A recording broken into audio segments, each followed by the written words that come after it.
kinda like a tree. Smoke so much weed you wouldn't believe, and I get more ass than a toilet. So can someone please tell me what H3H3 did to Keemstar while I was gone? Because I know they had like this big war a few months ago, but I really never looked like too much into it. Like, I'll be honest, I never really watched either of their videos. H3H3 really hates Keemstar. Like, holy shit, dude. Like, I used to think he hates me, and he definitely hates me, but I mean, there really is no comparison. Dude, he really hates Keemstar, and I don't even know why. Like, let me give you guys just a little bit of perspective just behind the scenes, right?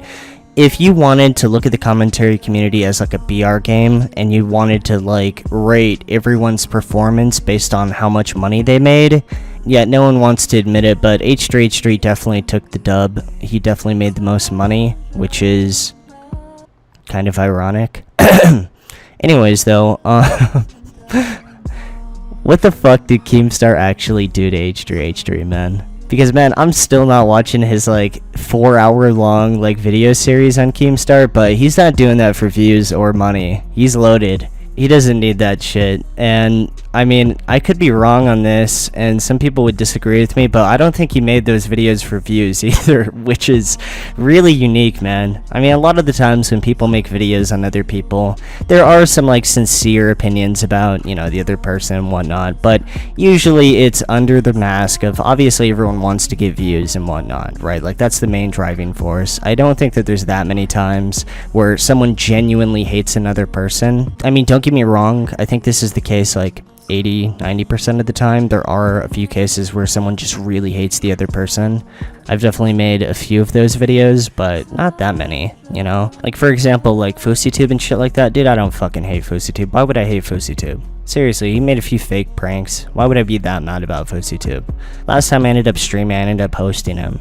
It's really not that personal, and I think that a lot of people that watch my videos think that, you know, it's way more personal, or at least some of the videos I've made have come off like it's a lot more personal than it really is, but yeah, that's not always the case. But with Keemstar and H3H3, it's definitely personal.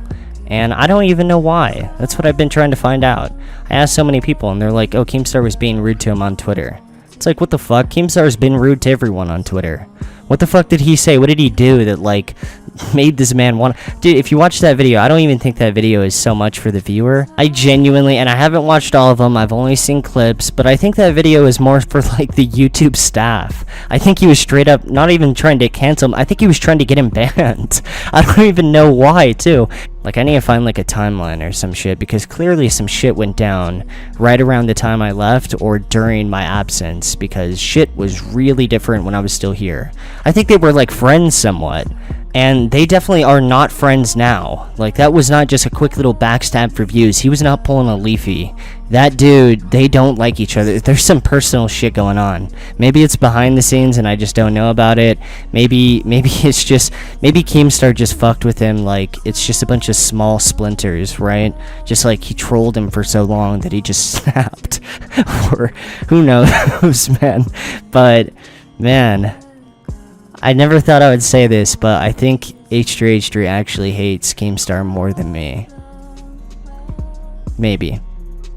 Actually, no, I'm not convinced. YouTube drama is like this funny thing, dude, because it's so petty, you know, like on the surface level, right? But, man, the hype is just like unreal, right? Like, people love the idea of like, this guy ended this guy, right? Like, I remember when I quit, so many people, oh, it was this that killed Leafy. iDubbbz fucking murdered Leafy. The list goes on and on. I think people love to play into that shit, and it makes sense, you know? It's like fucking, like, it's like the Thunderdome or something like that, right? But I don't think YouTubers, like, careers are killed like that. A lot of the times when people have drama with each other, they end up both getting more views. Like, I think a lot of people look at stuff like Social Blade and they cite it as evidence, when in reality, Social Blade really isn't that accurate. If, like, one of your videos ends up getting age restricted or removed, then for that day, you get negative views, right? So if a video with, like, 8 million views gets taken down, then if you look at someone's Social Blade, it looks like they just, like, flatlined, when in reality, they're having videos removed. And, like, with the current state of YouTube, a lot of the times videos are getting removed left and right, or, like, age restricted, list goes on and on.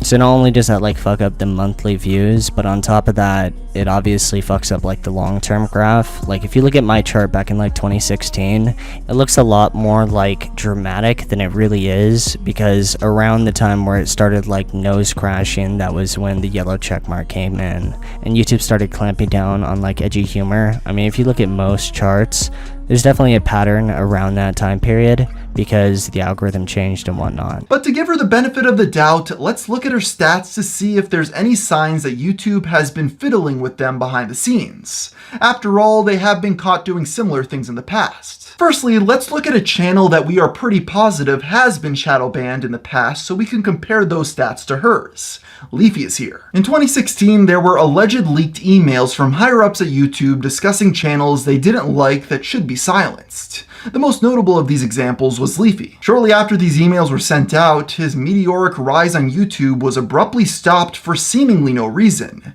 His views dropped by 90% in only 4 months. Now that we know what a shadow banned person's social blade looks like... Alright, so I haven't seen anything about emails, but holy fuck, now I'm like reconsidering everything I just said. If I had to be honest though, I think it's way more transparent than people think. I do think that YouTube doesn't like certain types of content, but I don't think it's as like mysterious and like, you know, a bunch of dudes like in a back alley discussing this than most people would give YouTube credit for. I think a lot of the times they don't want like something like edgy content, so they start like taking down videos in the masses and obviously just kind of creating an environment that is a bit difficult to survive in and whatnot. And this is like, I think, added in with just like algorithm changes that kind of target like groups of content, but obviously like no one knows. This is just like my opinion on it. I know this isn't the exciting or fucking dramatic approach, but I think with so many people putting so much emphasis on like reputation and stuff like that,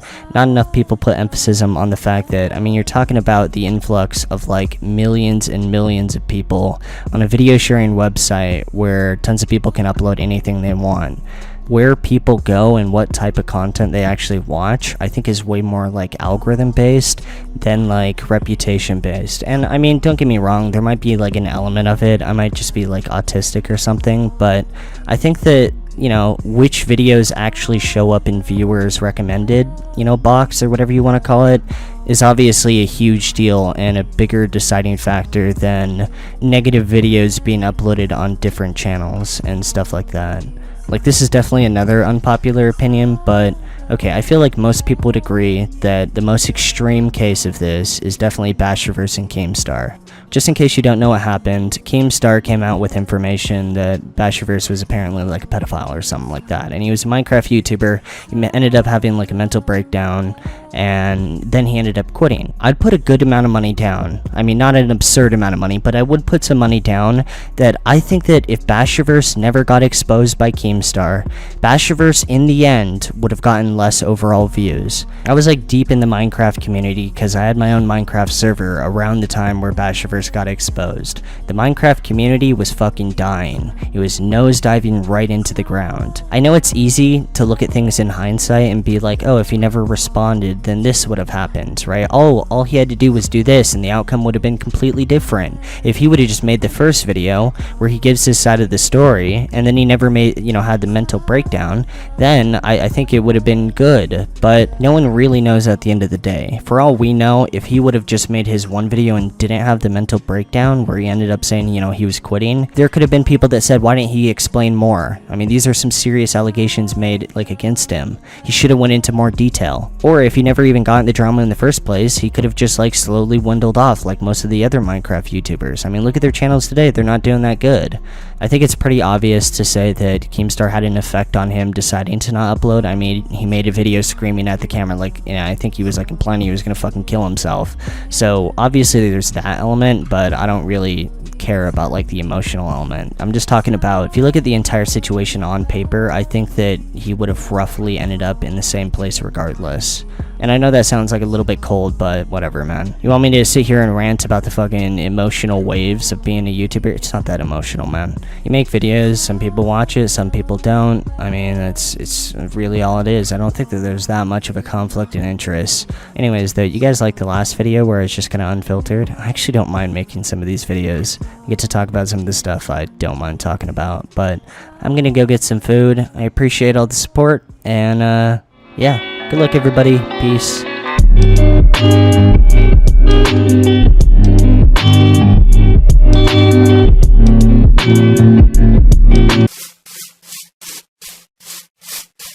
Leafy.